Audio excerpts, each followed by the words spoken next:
Hello, I'm Old Fart, and my guilty pleasure is I like knives.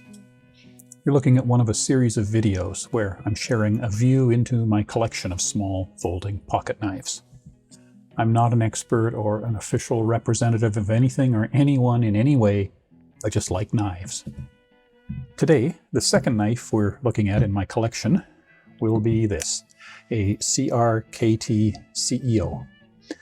Crkt is Columbia River Knife and Tool, and apparently one is not to pronounce it cricket, however tempting that might be. I mentioned this knife briefly in my last episode when I was talking about NTGKs, non-threatening gentleman's knives. This is the classic knife of that style. When I first realized that gentleman's knife was even a category, this was the first one I encountered and acquired. The guys at Blade HQ did an episode wearing tuxedos that I got a big kick out of. I liked the idea of a long, thin knife that was designed to be carried in your suit pocket, like a pen. Crkt makes a lot of knives, many of which I don't really care for. They tend to be tactical, aggressive, scary-looking designs. No doubt great as tools, or weapons, or survival gear, but not what I'm looking for in knives. But they do make a few elegant and non-threatening models, of which this is the most gentlemanly.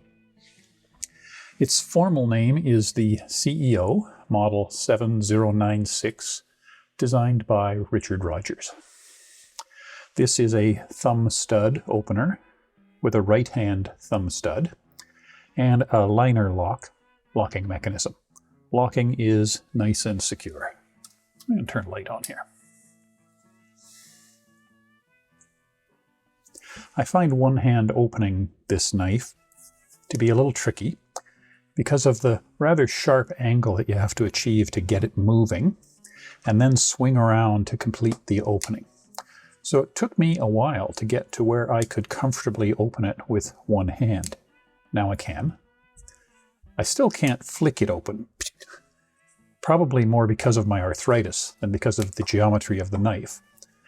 I know it can be done. I've certainly seen people who can flick it open very easily. Anyway, it's a little tricky to open at first, so be patient and practice, and it will come. Now, of course, the beauty of a thumb stud knife is that you can always open it with two hands if you need to. If you loan this knife to someone in your office, as you almost certainly will, because it is eye-catching, they will probably just open it with two hands. It's also not simple to close. There is really good lockup, and not a lot of room in there inside the liner lock, or much relief to get your thumb on the liner lock to push it out of the way.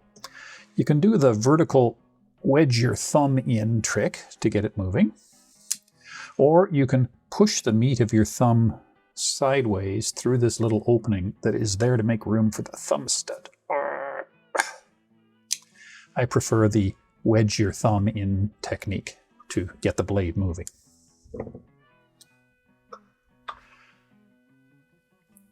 As with most liner lock and frame lock knives, I'm always a little nervous closing it one-handed because to get the closing movement started, your thumb or hand is in harm's way of the moving blade. And I have cut myself more than once. So you have to be sure to get out of the way again before you finish the close. With a little practice, it comes along okay. Now, as usual, I'm not going to list all of the technical specifications for this knife because those are available online.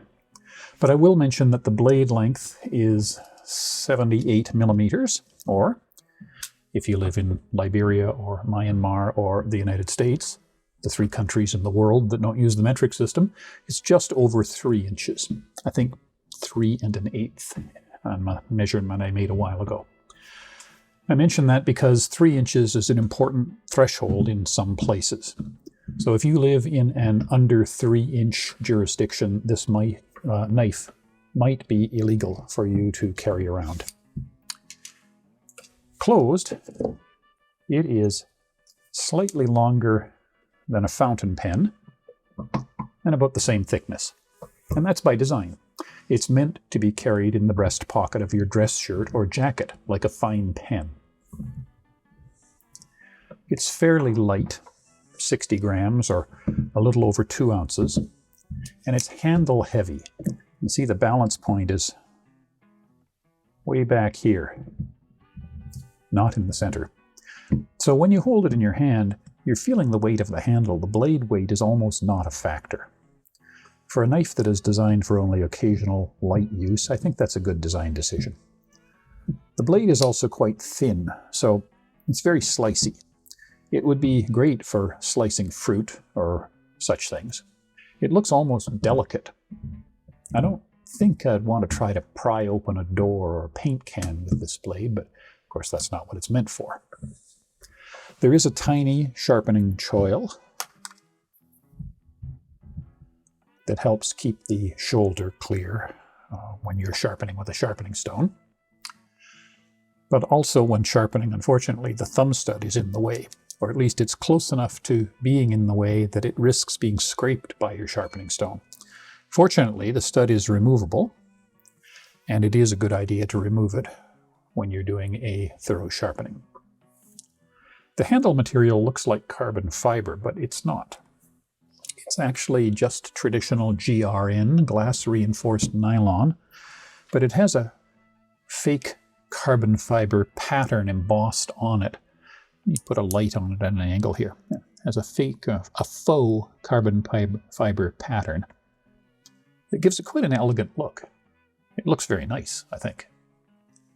The body shape is almost a straight rectangle, really no curves, just corners. It's designed to mimic the avant-garde shape of a designer pen. The clip is mirror polished and a deep carry style. It's designed to be clipped into your shirt or suit pocket, where only the clip is visible, and where it does indeed look a lot like a fountain pen. The only problem with this is that, at least in my suits, the bottom corner produces a slight visible bulge here, where a tapered fountain pen would not. The Crkt logo is printed on the clip, and nothing else. There's no frightening skull and crossbones or Batman symbol or crawly bug or anything like that. I should also point out that this is definitely a one-sided knife. The clip cannot be mounted on the other side. As you can see, there are no mounting holes for that. So it is right-hand carry only if you're going by the position of the pocket clip. But again, it is really designed to be carried in your shirt pocket, not in your pants pocket. So right hand and left hand are not meaningful considerations anyway. What may be more important if you are left-handed is that there is a single-sided thumb stud. So it's going to be difficult to open with your left hand. Now, I haven't tried this, but it looks to me like the thumb stud can be removed. There's a Torx screw there, recessed. So I would imagine I could take the thumb stud off and mount it on the other side. So for a left-hand person, that might be worth trying. Now, that's not a guarantee. I haven't tried it. And for all I know, there may be no recess on this side. Maybe the thumb stud cylinder is sitting flush against the blade, so perhaps it isn't reversible to the other side, but I don't know why you would design it that way, and I suspect it would work. I just haven't had the courage myself to do that because the thumb stud is Loctited in place, so to get it out of there I'm going to have to hold it with pliers or something, and I don't want to risk scratching it just to cater to my curiosity. There is no hole to put in a fob or a lanyard, and again, that's just not the design intent of this sort of knife. So, the most important thing about a knife is, what's it like to fidget with? Well, for me, it's not a great fidget knife. It's not easy to open, and only a little easier to close.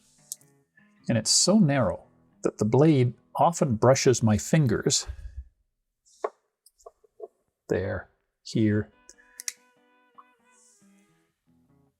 as I'm opening and closing it. So I might pass time with this knife practicing opening and closing it, but that's what I'm doing. I'm practicing. That's a chore. I'm not opening and closing it for the pleasure of doing it. It's not a Sebenza, which should not be a surprise since it is about 1/10 of the cost. It does feel quite good in the hand.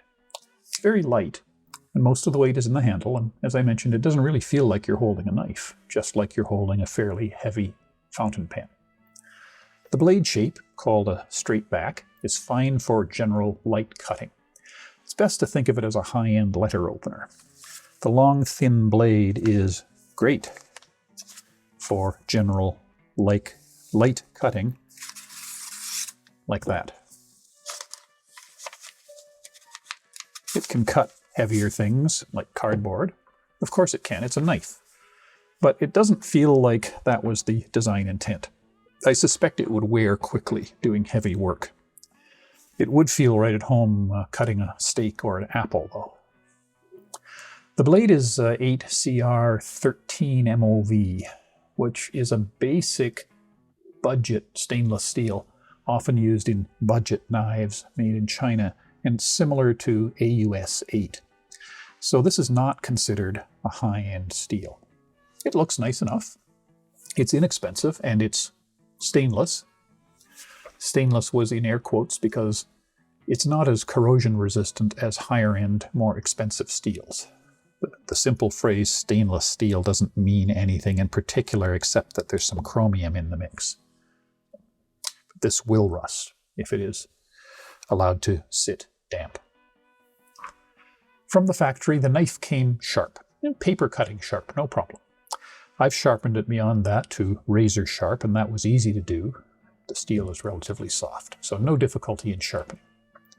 I did not bother running it through my KME system to bring it to mirror sharp or bragging sharp, because I just don't think this is the knife to take a bragging sharp treatment. First, the sharpened bevel is really small, so there wouldn't be much mirror surface there to admire or to show off, and the steel isn't really up to holding a mirror polish anyway. I haven't used it enough to know how well it will retain its edge, but write-ups on the steel suggest not very well. I'll probably be sharpening it fairly often if I use it much. And I won't be using it much, just wearing it, so that isn't a problem. As I mentioned, it's moderately comfortable to hold. I have pretty big hands, and this knife fills my hand well.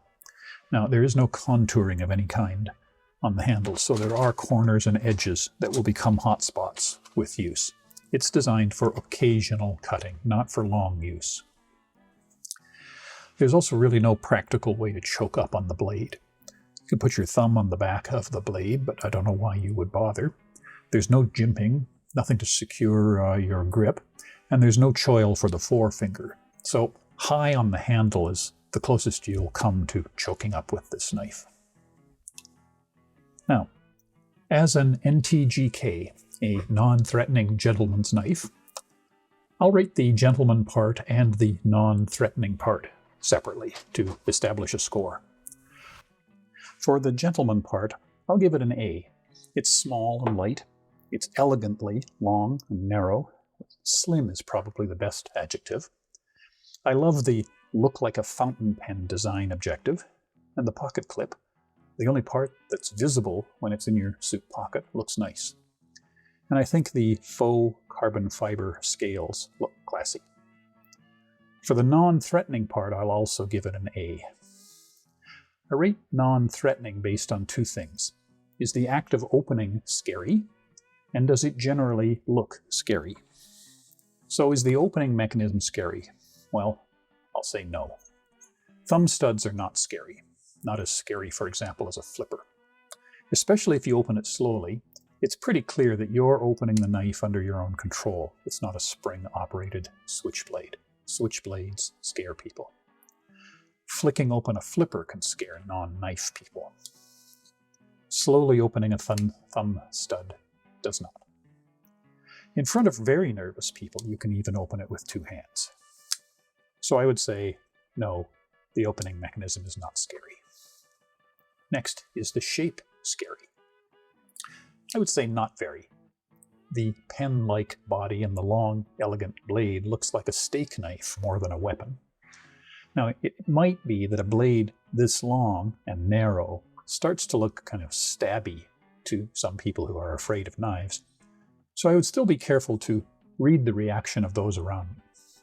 There are no jagged edges on the handles or weapon-like decorations or mottos about killing aliens on this knife. So I would say, no, it doesn't look scary. So I'm going to give it an A as a non-threatening gentleman's knife. Now I think I'm also going to start another rating, a KN rating, which is, what will knife nerd friends think of this knife? Well, this is an inexpensive knife that is designed to look like an expensive knife to non-knife people. Showing this to your knife friends will not fool anybody. This is a knife that's better as an NTGK than as a show-off for other knife nerds. To be a true knife nerd show-off knife, it would need better steel and the real carbon fiber or some other exotic scale materials, not the fake. So I'm going to give it a C among knife nerds. It's not a bad knife, and it's handsome, so not a D. And it's not a Z Hunter, which Nick pronounces a Z Hunter, so it's not an F. So what's carrying it like? Well, first, I don't really think carrying is the right word for this knife. I think wearing is a better word. You wear this knife in your suit pocket like a fashion accessory, like you would a fountain pen. When I'm wearing a suit, I like this knife as a novel accessory. For actually using it, I find it hard to open, harder than other knives I have anyway, and the low-grade steel concerns me a little bit, so I'm not sure how well it will hold up over time. But it's absolutely fine for basic cutting tasks around the office, and it certainly is handsome, and that's what it's for. So that brings us to the end of this review of the first true gentleman's knife in this Old Farts collection. Thanks for watching, and I hope to see you again. I'm adding a quick addendum here. During my initial review, I mentioned how hard I was finding it to flick the knife open, that I was always doing it slowly because the geometry made it hard to open, and I hope I did make it clear that the problem was almost certainly me, my old arthritic hands and my inability to get it right. But just in case I left the impression that you can't flick this knife open, I wanted to put in this addendum. You can, and I eventually learned how. And in fact, when you flick it open, it flies. It's a question of finding the right geometry and places to put your fingers so that they're not in the way, and so on. I'll mention it actually wasn't this knife where I learned how to do it. There was another knife that I was having a hell of a time flicking open, and I really felt I should be able to. And eventually I figured out that it was just a question of the angle of motion of my thumb and where I was placing my fingers and so on. And once I mastered it on that knife, then I went back through all my others and discovered, gee, it does work. So anyway, for the Crkt Ceo, yes, you can flick it open. Now, I'm not going to change my rating on the knife because even though you clearly can flick it open, it was hell to learn. In fact, there are YouTube videos of people showing you how to flick this knife open. So anything that requires an instructional video on how to flick it open is an unacceptable learning curve. So I'm going to still leave my relatively low rating score in place for the knife. But let me assure you, you can flick it if that sort of thing is important to you. Thanks again for listening. Bye.